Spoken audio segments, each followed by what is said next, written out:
Entonces, vamos a abrir nuestras Biblias en el libro o la carta de Apocalipsis.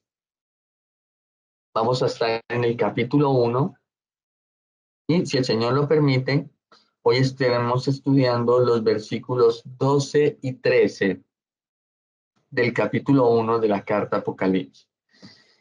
Bien, mis hermanos, entonces, ya hace 8 días comenzamos a ver una descripción llena ya de símbolos, ¿no?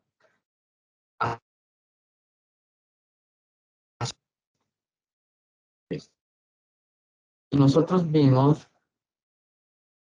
ya hace 15 días, en el versículo 10, cuando lo estudiamos, que Juan vio, que Juan oyó detrás de él una gran voz como de trompeta, ¿sí? Una voz fuerte. Recordemos que las grandes voces y las trompetas se usaban, mis hermanos, en los actos políticos militares en Israel. Por ejemplo, cuando había una victoria militar, cuando los ejércitos venían victoriosos después de la guerra, sonaban las trompetas y se escuchaban las voces de júbilo y de alegría del pueblo, porque estaban celebrando que sus ejércitos habían derrotado al enemigo.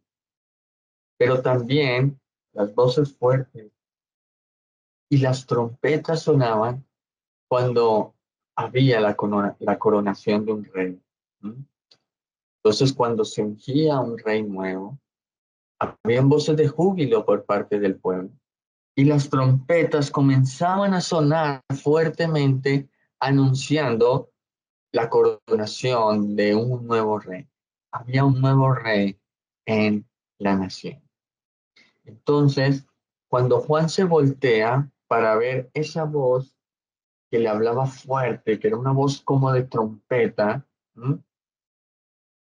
él cuando se voltea, dijimos hace 8 días que esa voz se identifica como: yo soy el alfa y el omega, el primero y el último. Bien. Mis hermanos, nosotros dijimos hace 8 días que esta es una descripción clara, clara y precisa del Señor Jesucristo. ¿Sí? Y mis hermanos, Juan no tiene ninguna duda que esta voz que él está oyendo detrás de él, una voz como de trompeta, es el Señor Jesucristo. Y nos lo describe como el alfa y el omega, el primero y el último. Entonces, Juan se voltea para ver esta voz, para oír esta voz, pero también, mis hermanos, cuando Juan da la vuelta, él comienza a ver todo ese medio ambiente que está rodeando esta voz como de trompeta, está rodeando la voz del Señor Jesucristo. Y mis hermanos, cuando Juan se voltea, ¿no?, ve algo asombroso. Y la descripción que nos dan los versículos 12, 13 y en adelante es una descripción maravillosa, maravillosa acerca del Señor Jesucristo, o acerca, como nos lo titula la Reina Valera, acerca del Hijo del Hombre. Entonces, vamos a leer los versículos 12 y 13 de Apocalipsis capítulo 1. Bien, entonces le vamos a pedir el favor a Sebastián que nos puede regalar esta lectura.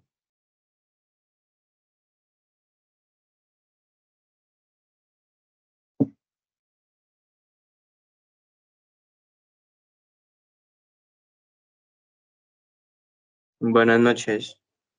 Buenas noches. Apocalipsis 1, 12 y 13, ¿sí?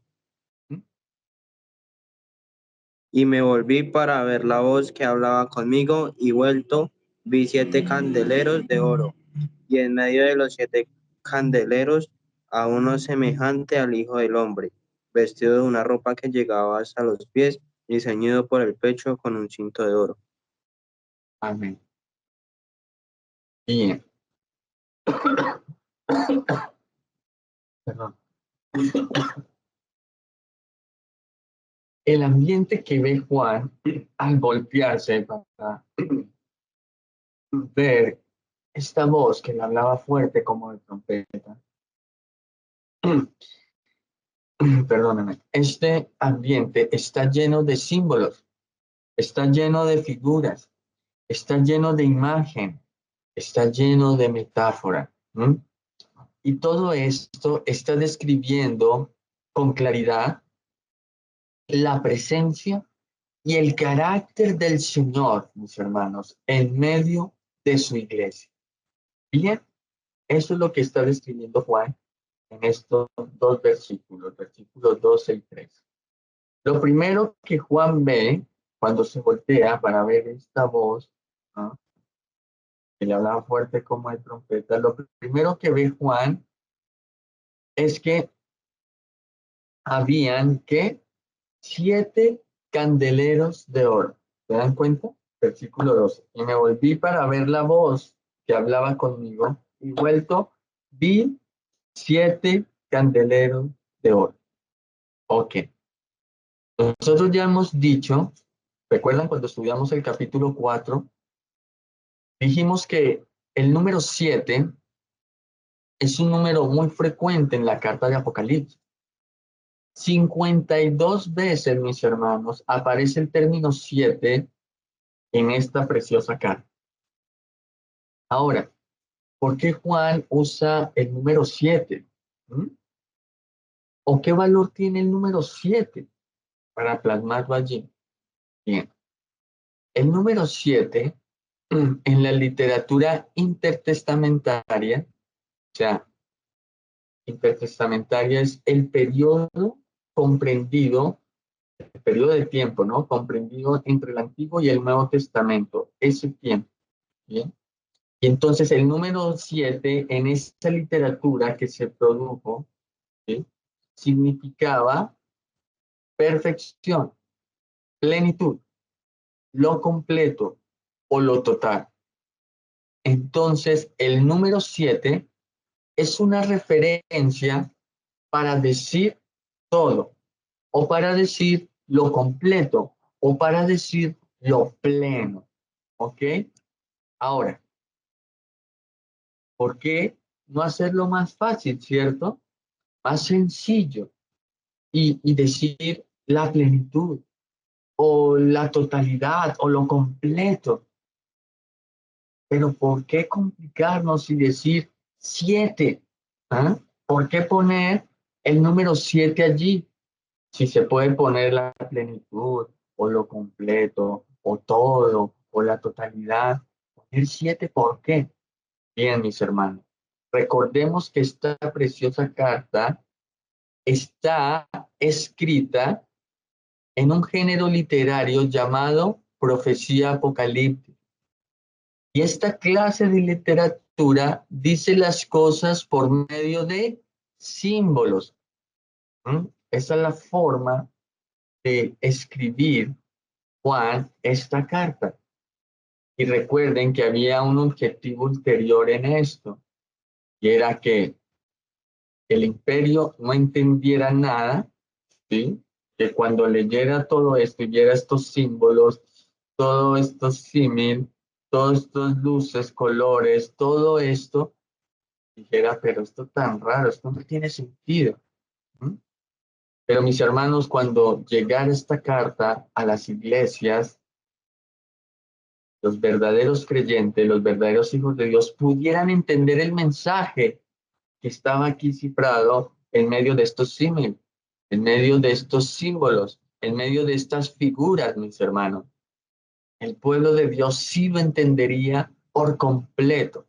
Entonces, por eso, esta carta está llena de toda esta simbología, tiene toda esta carga, ¿no?, de figuras y números y colores para, por un lado, que el mensaje no sea leído por el imperio, pero por otro lado, el mensaje pueda ser entendido para la iglesia del Señor.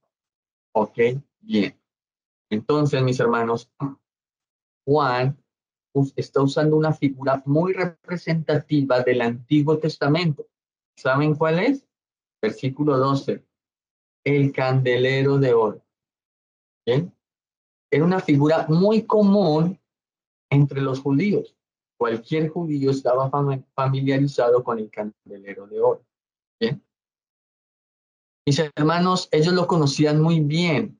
¿Por qué? Porque el candelero de oro era una pieza muy importante, primero en el tabernáculo. ¿Recuerdan cuando Moisés, ustedes las damas que están siendo muy juiciosas leyendo las escrituras, se dieron cuenta cuando se erigió el tabernáculo allá en el Éxodo, ¿sí? Con Moisés? Entonces, mis hermanos, en el tabernáculo era una pieza muy importante el candelero de oro. ¿Mm? Pero también, mis hermanos, después, con posterioridad, en el templo de Salomón, el candelero de oro también era una, una pieza muy importante dentro del templo. ¿Sí? Mis hermanos, en el tabernáculo que erigió Moisés, había un candelero de oro puro. Y ese candelero tenía 7 lámparas con sus mechitas y eran alimentadas con el aceite de olivo y prendida.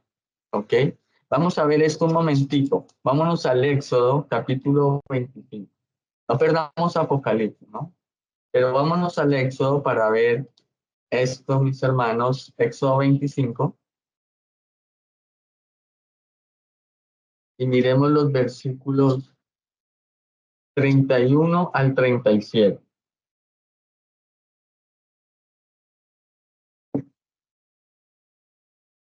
Éxodo 25,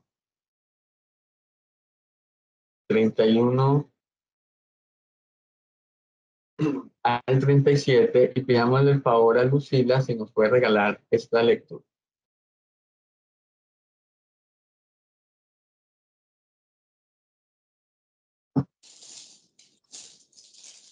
Buenas noches. Buenas noches, Lucila. El título es El candelero de oro. Correcto. Harás además un candelero de oro puro, labrado, amarillo. Se hará el candelero, su pie, su caña, sus copas, sus manzanas y sus flores serán de lo mismo. Y saldrán 6 brazos de sus lados, 3 brazos del candelero a un lado y 3 brazos al otro lado. 3 copas en forma de flor del almendro en un brazo, una manzana y una flor, y 3 copas en forma de flor de almendro. En otro brazo, una manzana y una flor, así en los 6 brazos que salen del candelero. Y en la caña central del candelero, 4 copas en forma de flor de almendro, sus manzanas y sus flores. Habrá una manzana debajo de 2 brazos del mismo, otra manzana debajo de otros 2 brazos del mismo y otras manzanas debajo de otros 2 brazos del mismo, así para los 6 brazos que salen del candelero. Sus manzanas y sus brazos serán de una pieza, todo hecho una pieza labrada amarillo de oro puro.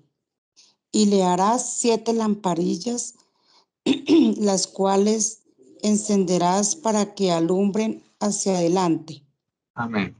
Amén. Bien, entonces, esta es la descripción, ¿no? Cómo Dios mandó a que se hiciera el candelero, el candelero de oro, ¿no? Forjado a martillo, ¿no? Dice la escritura. Amén. Y mis hermanos, era alumbrado de día y de noche. ¿Sí? En el templo de Salomón no había un solo candelero de oro, sino que también habían 10 candeleros de oro iguales a los que habían o estaban en el tabernáculo con Moisés. ¿M? Pero en el templo estos candeleros de oro estaban puestos en el lugar santo, o sea, al frente del lugar santísimo. Estaban allí para alumbrar el lugar santísimo de día y de noche. ¿M?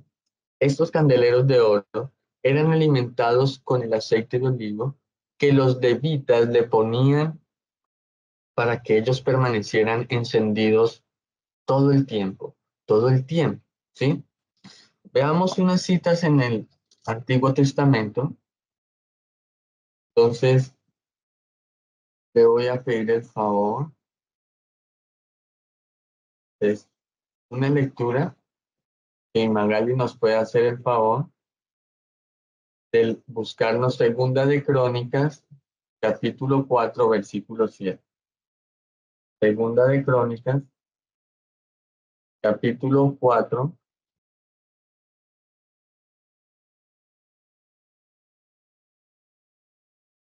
versículo 7. Y la otra cita,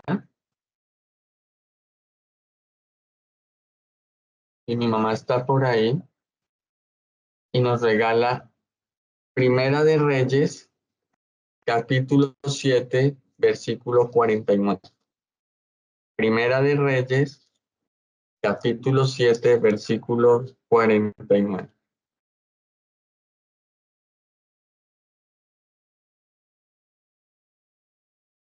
Bien,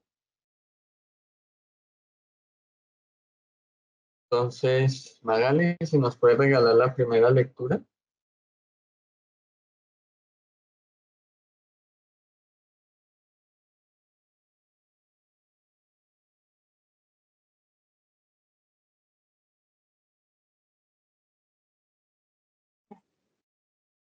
Buenas noches. Buenas noches. Segunda de Crónicas 4:7. Hizo asimismo 10 candeleros de oro según su forma, los cuales puso en el templo 5 a la derecha y 5 a la izquierda. Amén. ¿Ven? Y ahora, Primera de Reyes, capítulo 7, versículo 49. 41.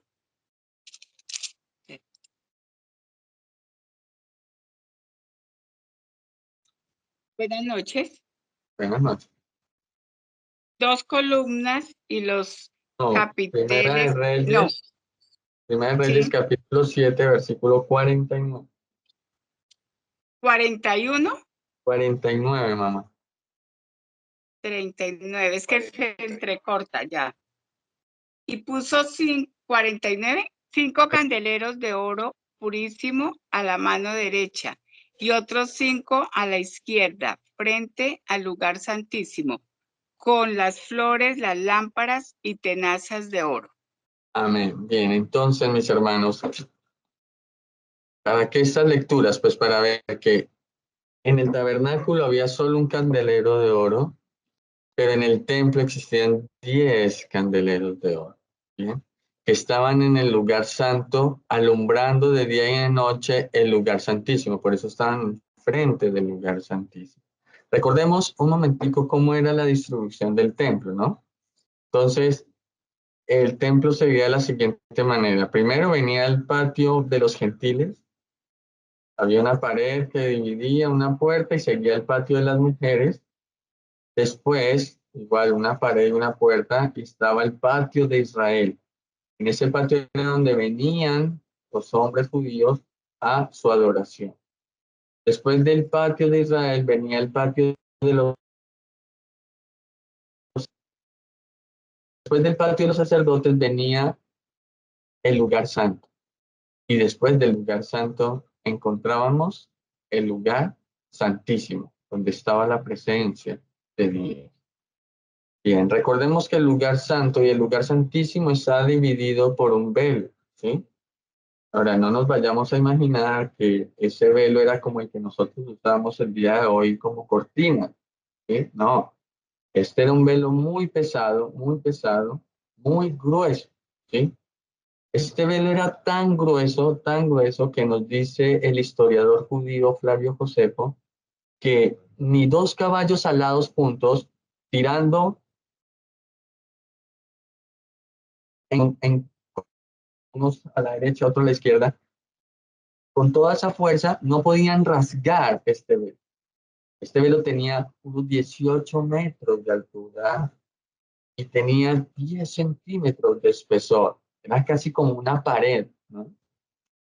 Y mis hermanos, recordemos que este velo simbolizaba la separación que había entre Dios y el hombre. ¿Ok? Pero volviendo a nuestro texto de Apocalipsis, mis hermanos, Juan está usando esta imagen del candelero de oro del Antiguo Testamento para mostrarnos qué, o para revelarnos qué, mis hermanos, para revelarnos y mostrarnos a Cristo, estando en medio de su pueblo. La luz del candelero de oro, ¿m?, en el tabernáculo, y posteriormente en el templo, ¿no? ¿De qué nos está hablando esa luz? Nos estaba hablando de la luz de Dios, mis hermanos, que estaba iluminando a su pueblo. La luz del candelero era la luz de la esperanza. Dios es nuestra luz, Dios es nuestra esperanza. Su espíritu alumbra la conciencia de todos los creyentes para que todos los creyentes puedan ver con claridad su verdad, mis hermanos. Que tú y yo podamos ver con claridad el Evangelio. Entonces, mis hermanos, estamos ante una figura que representa con claridad al Espíritu Santo, que representa la luz de Cristo en medio de su pueblo. Pero también estamos ante una figura que representa la adoración a Dios, ¿no? Pues recordemos que el candelero de oro hacía parte de la adoración, ¿no? Y de la simbología del templo.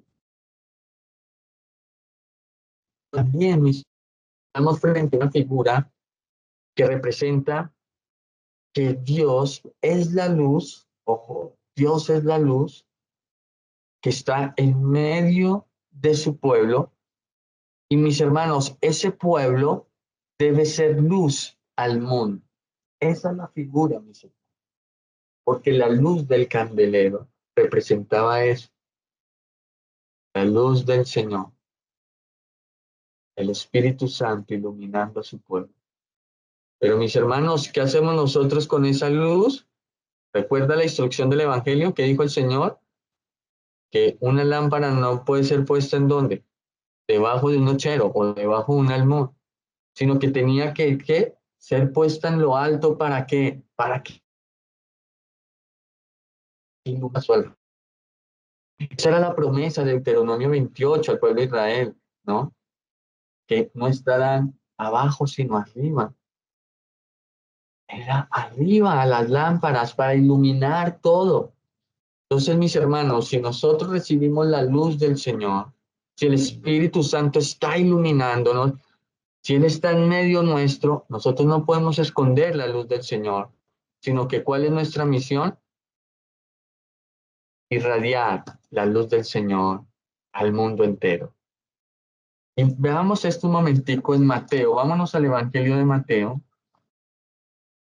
y leemos el capítulo 5. Vámonos a Mateo, capítulo 5. Y yo quiero que miremos los versículos 14 al 16. Ahora, el título de esta porción de Mateo es La luz del mundo.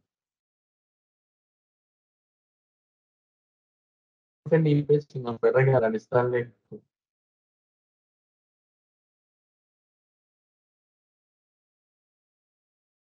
Mateo, capítulo 5, versículos 14 al 16.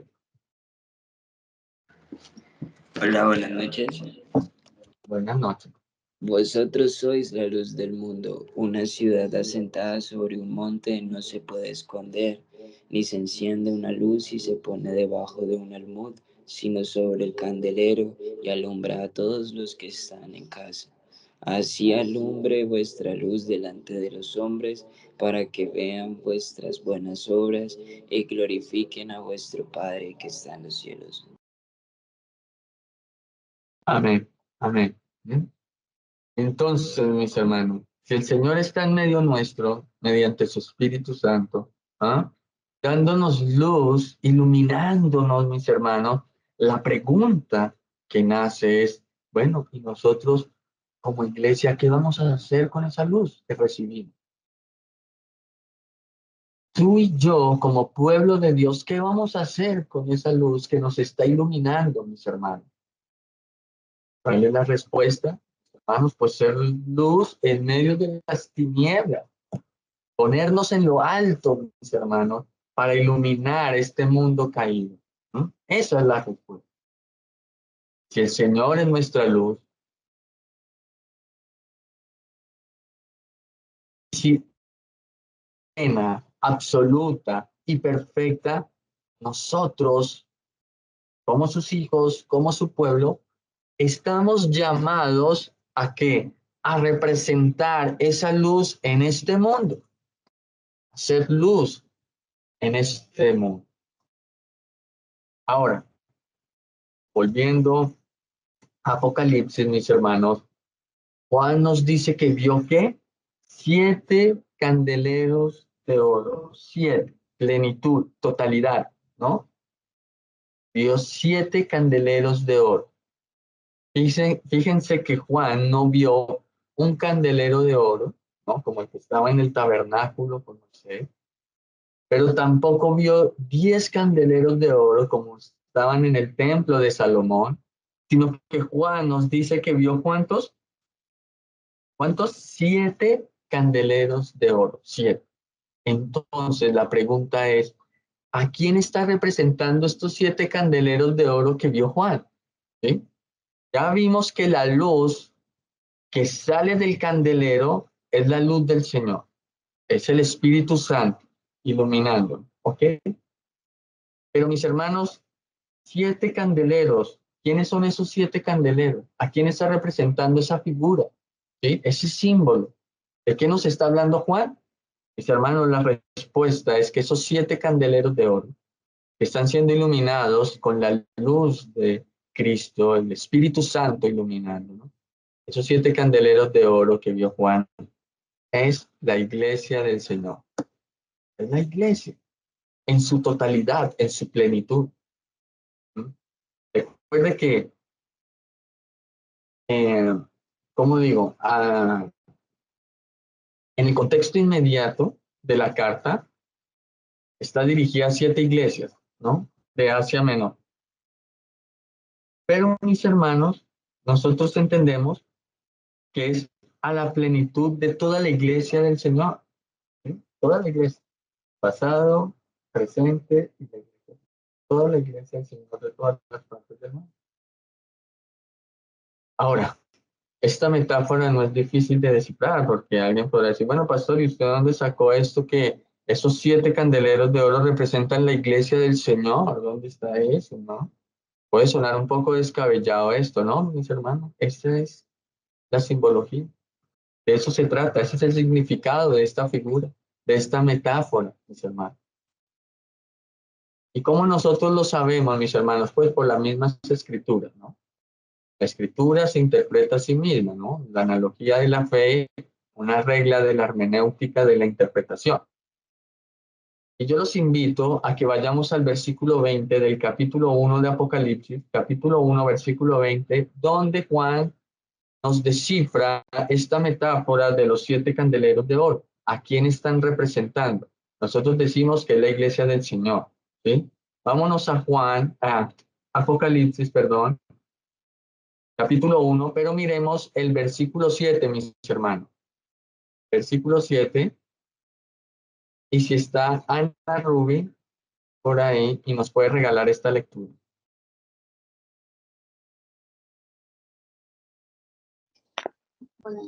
Buenas noches. He aquí que viene con las nubes y toda ojo lo verá.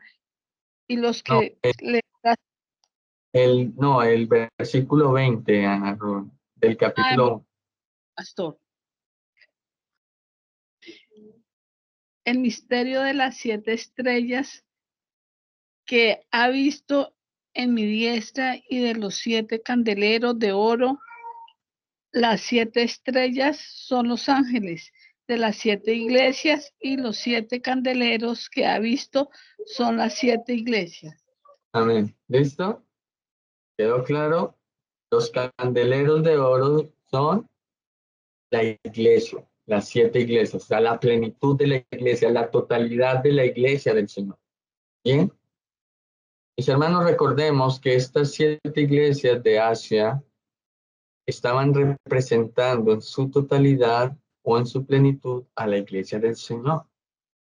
Y mis hermanos, la iglesia tiene como misión esparcir la luz del Señor, esparcir la luz del Evangelio, proclamar y anunciar la obra redentora del Señor, mis hermanos.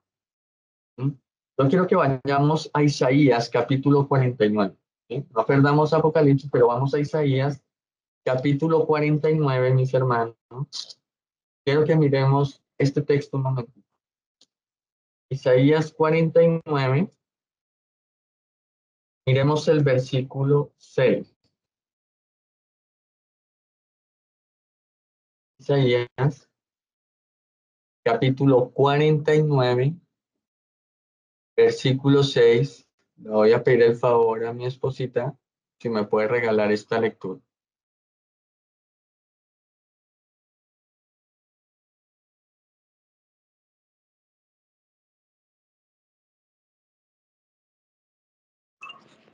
Buenas noches.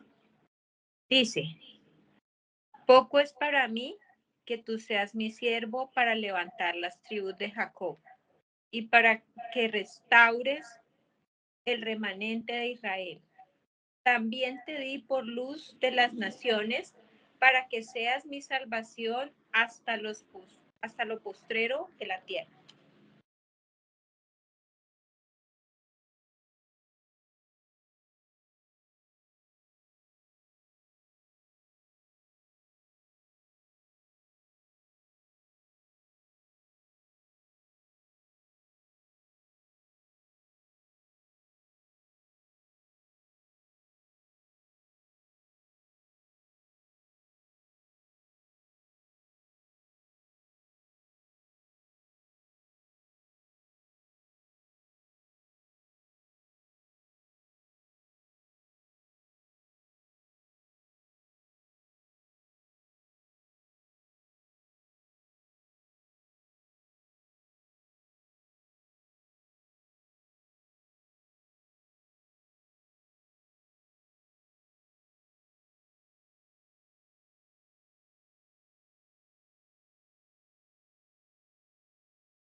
Yo tenía silenciado el micrófono, mis hermanos.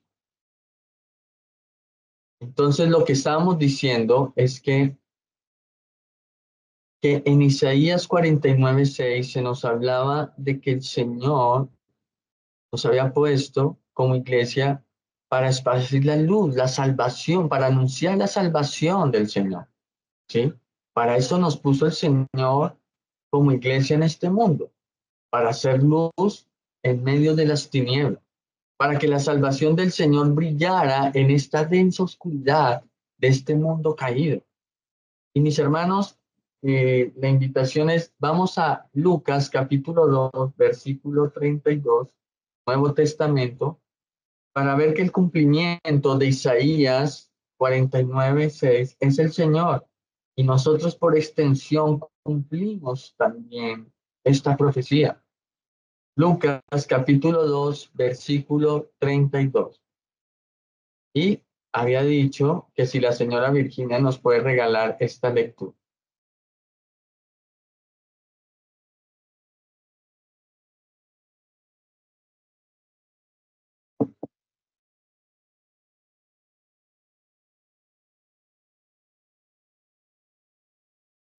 Buenas noches.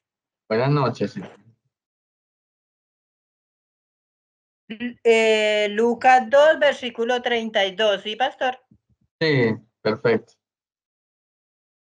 Luz para revelación de los gentiles y gloria de tu pueblo Israel. Amén. El Señor, ven la conexión de Isaías 49, ¿sí? Porque si sus Biblias tienen concordancia, ustedes van a ver que su concordancia los lleva a Isaías 42 y a Isaías, ¿qué? 49:6, el versículo que leyó mi esposa. ¿Recuerdan? Porque mis hermanos, esta y todas las demás profecías del Antiguo Testamento son cumplidas por el Señor Jesucristo.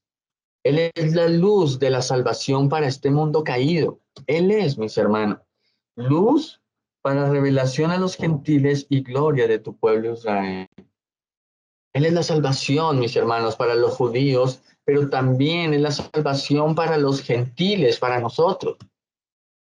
Y mis hermanos, yo les dije que por extensión nosotros cumplíamos también esto, porque es a través de la iglesia, que el Señor alcanza a los perdidos. Esa es la gran comisión, mis hermanos. Ir a esparcir la luz del Señor por el mundo entero. Que la salvación del Señor sea engrandecida y mostrada, mis hermanos, como testimonio al mundo. Mis hermanos, en la gran comisión vamos es a exaltar el nombre del Señor. La gloria, a iluminar como antorchas el alma oscura, el alma en tinieblas del vil pecador, hermano. Ahora, nosotros entendemos claramente que la iglesia, tú y yo, no tenemos luz propia, nosotros no iluminamos, ¿no? Con nuestra propia luz. Como los candeleros de oro que estaban tanto en el tabernáculo como en el templo, ellos tampoco tenían luz, ¿no? Pero nosotros también comprendemos muy bien comprendemos que la luz que sale de nosotros, de la iglesia del Señor, para iluminar este mundo, como la luz que salía de los candeleros de oro, tanto del tabernáculo como en el templo, que iluminaba al pueblo, esa luz, mis hermanos, nosotros comprendemos muy bien que proviene del Señor, proviene del Señor. Es Espíritu Santo el que nos está iluminando, mis hermanos, para que nosotros iluminemos a este mundo caído lleno de tinieblas.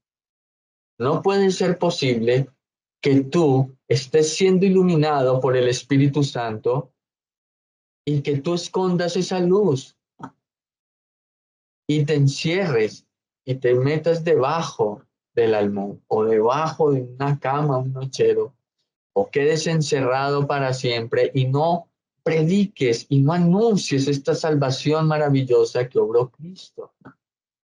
Debemos ser luz para este mundo caído, lleno de tinieblas, hermano. Ahora, volviendo a Apocalipsis, a nuestro texto, los versículos 2 y 13 que estamos estudiando,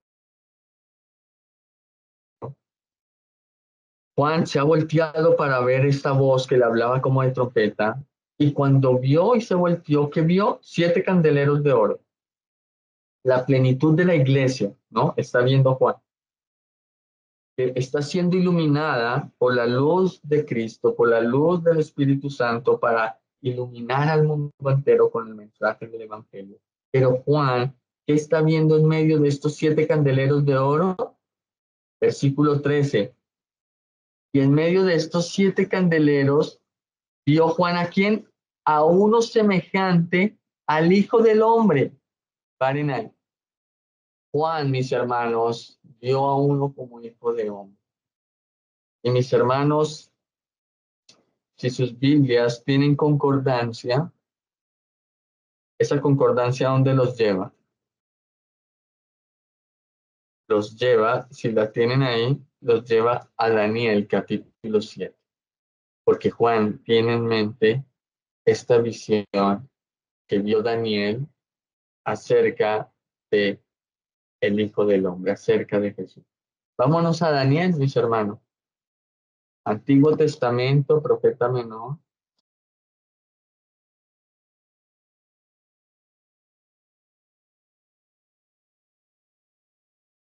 Entonces, Isaías, Jeremías, Lamentaciones, Ezequiel, Daniel. ¿Ok? Daniel 7.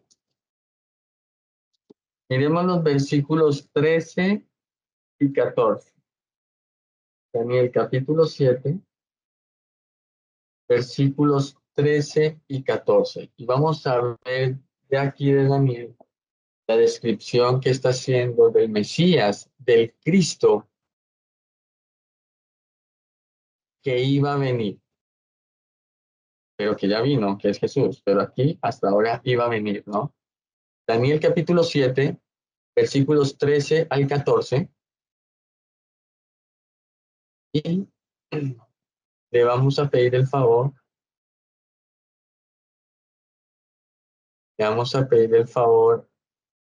¿a quién le pedimos? A Lady, si nos puede regalar esta lectura.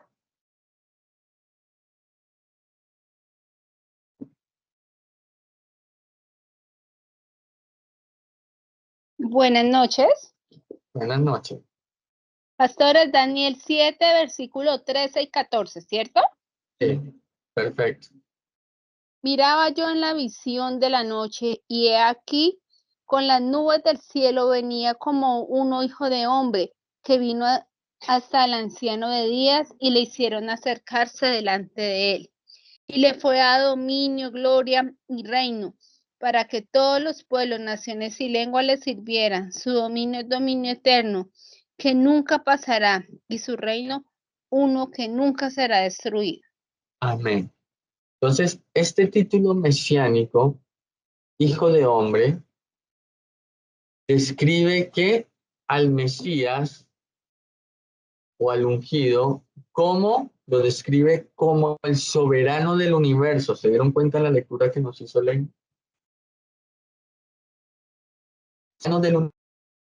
Noten que este Hijo de Hombre es un ser divino, no es uno mortal como nosotros, es un ser divino, un ser que mora en la eternidad, un ser que posee autoridad final y que es soberano de un reino que es indestructible. ¿Se dieron cuenta? Este cuadro que nos está pintando Daniel está expresando majestad, está expresando poder, está expresando autoridad que ningún mortal posee, ninguno, ni el rey David con todo su esplendor posee, mis hermanos, esta gran majestad, este gran poder y esta autoridad final que nos está describiendo Daniel aquí, sino que solamente la posee el Mesías prometido. Solo el ungido, el Mesías, él tiene toda la majestad, todo el poder y toda la autoridad, mis hermanos. Todo. Ahora, durante su ministerio terrenal, Jesús se aplicó este título mesiánico, Hijo de Hombre, se lo aplicó para él, o sea, lo tomó para él. Lo reclamó diciendo que ese título del Antiguo Testamento era de él, o sea, lo estaba describiendo a él, mis hermanos.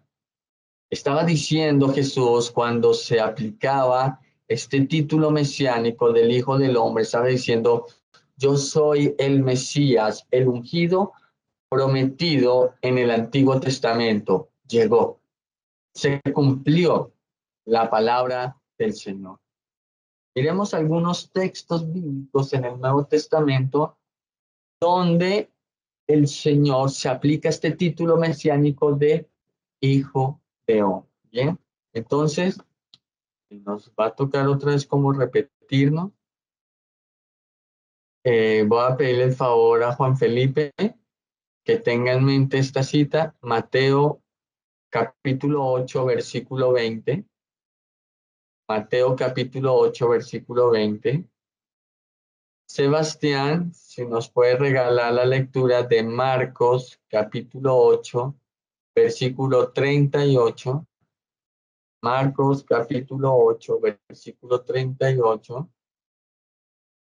Y le vamos a pedir el favor,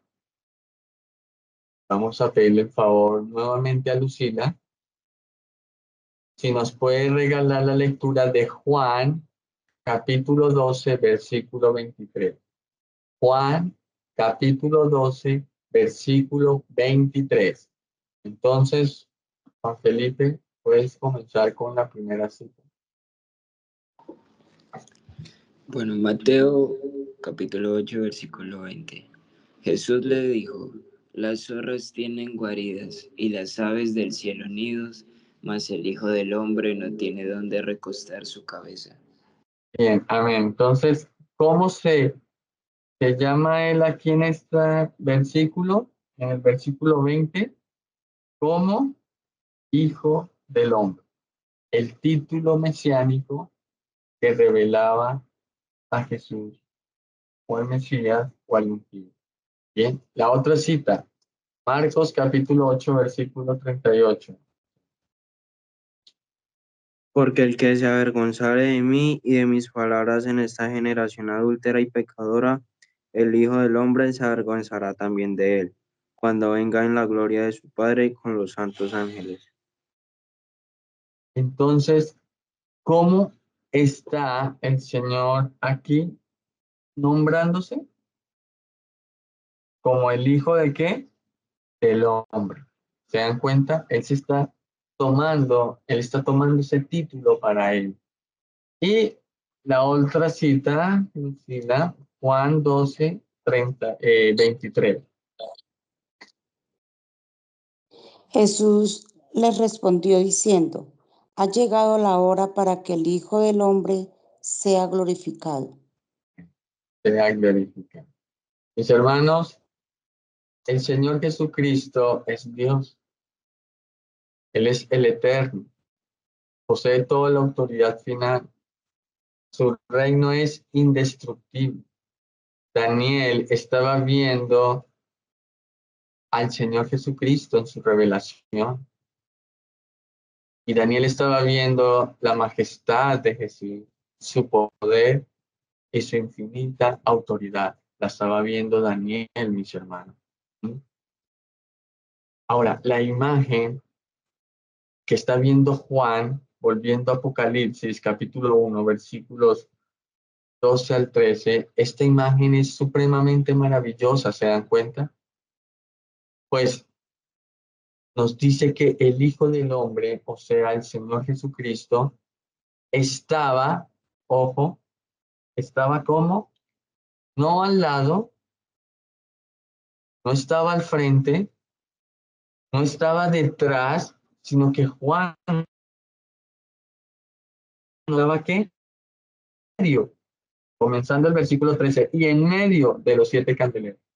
El Señor está en medio de los 7 candeleros de oro, o sea, en medio de la iglesia, mis hermanos. Como el tabernáculo estaba en medio del pueblo de Israel, ¿eh? Así el Señor Jesucristo está en medio de su pueblo. Y Él es el Señor, mis hermanos, de la iglesia. Y Él está en medio de su iglesia y está en medio de nosotros para salvarnos, para protegernos, para animarnos, para guardarnos, para inclusive reprendernos, para exhortarnos, para guiarnos. Está en medio nuestro de la iglesia para ser el Rey soberano. Lo que Juan está diciendo es que el Señor, mis hermanos, no es indiferente a las realidades de la iglesia, ¿no? Mira, los hermanos del primer siglo estaban sufriendo mucho a causa de la persecución del Imperio Romano. Mira, decir que Jesús era el Señor en el primer siglo, eso era firmar la sentencia de muerte. Así era. Y Juan, mis hermanos, está alentando a los hermanos que sufren por causa del nombre de Cristo, por causa del Evangelio. Les está escribiendo a ellos. Él les está diciendo en otras palabras, el Señor está en medio nuestro. No tengan temor. Él es nuestra salvación. Sigan adelante. Él los guardará, los sostendrá. No tengan miedo de la espada de Roma. El Señor está en medio nuestro. Él es poderoso y glorioso. Mis hermanos, si no fuera así, mira, si el Señor no estuviera en medio de la iglesia, en medio nuestro, la iglesia nunca, escucha bien, nunca hubiera avanzado y el Evangelio nunca hubiera tenido el alcance que ha tenido. La gran comisión, si el Señor no hubiera estado en medio de su iglesia, en medio de nosotros, la gran comisión, mis hermanos, hubiera sido un fracaso total. Si la luz del Señor no estuviera iluminándonos, la gran comisión hubiera muerto el mismo día en que nació. Si la iglesia no hubiera sido dotada por el poder del Espíritu Santo, ella hubiera muerto en el primer siglo. Ante la primera persecución, ante la iglesia, había muerto la gran comisión. Esa luz se hubiera extinguido, se hubiera apagado por completo. Yo les aseguro, mis hermanos, que los hombres nunca hubieran podido sostener la gran comisión en sus propias fuerzas. Ante el primer desánimo, todo sucumbiría, todo para abajo. Porque para no ir tan lejos, mis hermanos, miremos nuestra inconstancia nomás. Somos inconstantes. Esa es la verdad. Porque la verdad, mis hermanos, es que Cristo realmente no es nuestra prioridad. Nosotros tenemos otras cosas por encima del Señor. Mira, nosotros cambiamos tan fácil el día del Señor, tan fácil por cualquier otra cosa, porque Cristo no es realmente nuestra prioridad. No hemos entendido que Él es o debe ser el primero en nuestras vidas, que debemos venir a la iglesia, adorar a Él, que el culto público se trata de Él, no de nosotros. Muchos salen de la iglesia diciendo, yo no sentí nada, yo no vuelvo por allá porque yo no siento nada. Es que no se trata de ti, de que tú sientas o no, se trata de que debemos ir a glorificar al Señor, debemos exaltar al Señor, debemos exponernos al Evangelio, debemos cantar a su majestad y a su grandeza. Mis hermanos, qué difícil es lograr la constancia en las cosas del reino de los cielos, esa es la verdad.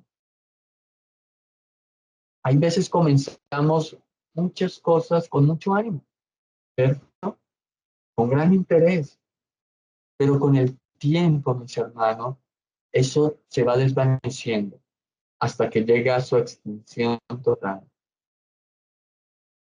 Es por eso que nosotros como iglesia necesitamos urgentemente, pero vital, que el Espíritu Santo persevere en nosotros. Si el Espíritu Santo no persevera en nosotros, esto se acaba, mis hermanos. Esto se extingue. Esta luz se apaga. Quedamos en tinieblas, mis hermanos. El Señor sostiene la iglesia.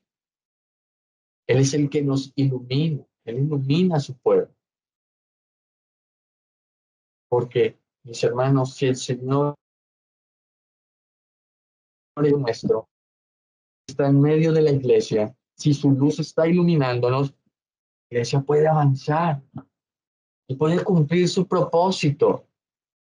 ¿Cuál es? Ser luz en medio de las tinieblas. Predicar el mensaje de salvación. Exaltar el nombre de Cristo. Bien, volviendo a Apocalipsis, capítulo 1, porque el tiempo se nos está yendo, mis hermanos. Juan continúa esta visión maravillosa acerca de Jesús. Nos dice que él vio, ¿no?, 7 candeleros de oro, y que en medio de esos 7 candeleros de oro vio a uno semejante al Hijo del Hombre. ¿Y cómo lo vio? Dice Juan que él lo vio vestido de una ropa que llegaba hasta los pies. ¿Se dan cuenta? Estamos en el versículo 13 de Apocalipsis capítulo 1. Que llegaba hasta los pies. Pero también vio que y ceñido por el pecho con un cinto de ¿qué? De oro. Con un cinto de oro. Bien, mis hermanos. Los sacerdotes vestían de esta manera, ¿no? De manera muy espléndida.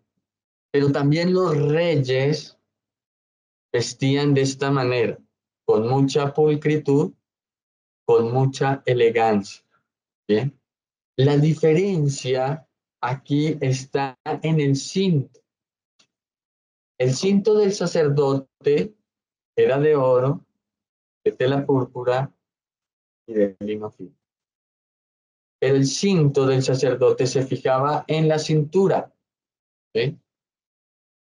En cambio, el cinto de los reyes era de oro puro y se fijaba en el pecho. Bueno, muchos comentaristas ven esta descripción que está haciendo Juan aquí, ven en ella los oficios de sacerdote y de rey. Unos se inclinan más por la figura del rey, pero otros ven también aquí la figura sacerdotal. Entonces, bueno, nosotros podemos concluir que esta imagen nos está hablando de los oficios de rey y sacerdote que el Señor Jesucristo cumple. Mis hermanos, es claro en el Evangelio, es claro que el Señor Jesucristo cumple el oficio sacerdotal. Pues el Señor Jesucristo ofreció el verdadero sacrificio, que era Él mismo, ¿no? Y lo ofreció para el perdón de todos nuestros pecados, de los pasados, los presentes y los futuros. En ese mismo sentido, es sumo sacerdote. Pero también Él está a la diestra de Dios intercediendo por nosotros. Y en ese sentido también es sumo sacerdote, mis hermanos. Ahora, hay unos textos que podemos leer, ¿sí?, que nos hablan del sacerdocio del Señor, ¿sí? Pero por razones del tiempo, porque se nos está yendo, ¿sí? Entonces pueden buscar en sus casas Hebreos capítulo 7, versículos 26 y 27, y Romanos capítulo 8, versículo 34, ¿ok? Pero mis hermanos, el Evangelio también es muy claro al decirnos que el Señor Jesucristo cumple el oficio de rey, pues Él es rey. También podemos ver en estos textos bíblicos la función de Cristo como rey. Los que están tomando nota, Juan capítulo 12, versículos 14 al 15, pueden leerlo. Y Primera de Timoteo capítulo 6, versículos 14 y 15. Allí podemos leer y podemos ver con claridad que Cristo cumple el oficio de rey, porque Él es rey. Entonces, esta descripción que Juan está haciendo nos muestra con mucha claridad la dignidad y la posición elevada del Señor Jesucristo, o sea, del Hijo del Hombre. Mis hermanos, cuando el Señor venga por segunda vez, vendrá como el rey victorioso para llevar a su pueblo con él y para que estemos con él, mis hermanos, por toda la eternidad.